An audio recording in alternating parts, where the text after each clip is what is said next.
যদি এখান থেকে তারা কয়েকটা ট্রাবল মারতে পারে পারফেক্টলি, তাহলে কিন্তু সুযোগ চলে আসা উচিত। রাউডি তিনি গেলেন ডানে, ওই পাশে সিনিস্টার গেল বামে, গ্রেনেডটা এখান থেকে হয়ে গেল মিস, বাট সিনিস্টারের grenade that will not miss. The man with the golden hand will go for another one.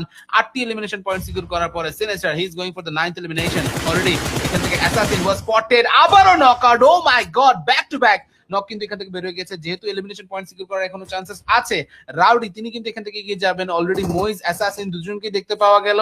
পারু এখান থেকে মনে হচ্ছে না সার্ভাইভ করতে পারবেন, তেমন একটা ফ্ল্যাশ, তিনি আবারও ডাউন হয়ে গেলেন, বিপদে কিন্তু পড়ে যাচ্ছেন এই মুহূর্তে ফ্ল্যাশ।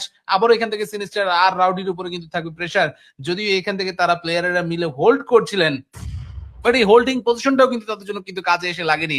লাস্ট মুহূর্তে পর্যন্ত যে কোনো কিছু হয়ে যেতে পারে। পারু হাতের গ্রেনেড গুলো দিয়ে এখান থেকে কিন্তু ফ্ল্যাশ আর সিনিস্টার দুজনকে বিপদে ফেলে দিতে পারেন। পারু তার উপরে ড্যামেজ পড়তেছিল, এন্ড সিনিস্টার তিনি এখান থেকে নিয়ে নেবেন এলিমিনেশন। একা 1v3 করলেন লাস্ট মোমেন্টে, সেই এন্ড গেমে এসে তারা কিন্তু সেই এন্ড গেমটাকে কাজে লাগাচ্ছেন। এই মুহূর্তে ফাইট কিন্তু এখান থেকে হয়ে যাচ্ছে ইভেন স্টিভেন, না এখান থেকে এখন আর ইভেন থাকছে না, তার কারণ ফ্ল্যাশকে অলরেডি তারা কিন্তু রিকভার করে ফেলতে পেরেছিলেন। এই মুহূর্তে আলফাকে দেখতে পাওয়া গেল, sinister was not really prepared for that flash. Rowdy তারা এই মুহূর্তে আছেন, এইম করেছেন রাউডি, চমৎকার এইম, এন্ড সেই এইমটা কিন্তু এই মুহূর্তে পুরোপুরি আলফার উপরে কিন্তু গিয়ে বর্তালো।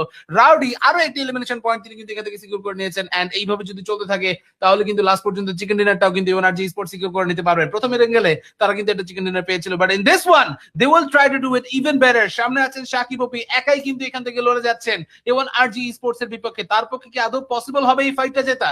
বলা কিন্তু কঠিন, বাট বলা যায় না। সামনে ফ্ল্যাশ চলে আসছেন, ওয়ান বাই ওয়ান চেষ্টা ছিল, Flash will go for the finish, and এরই মাধ্যমে A1RG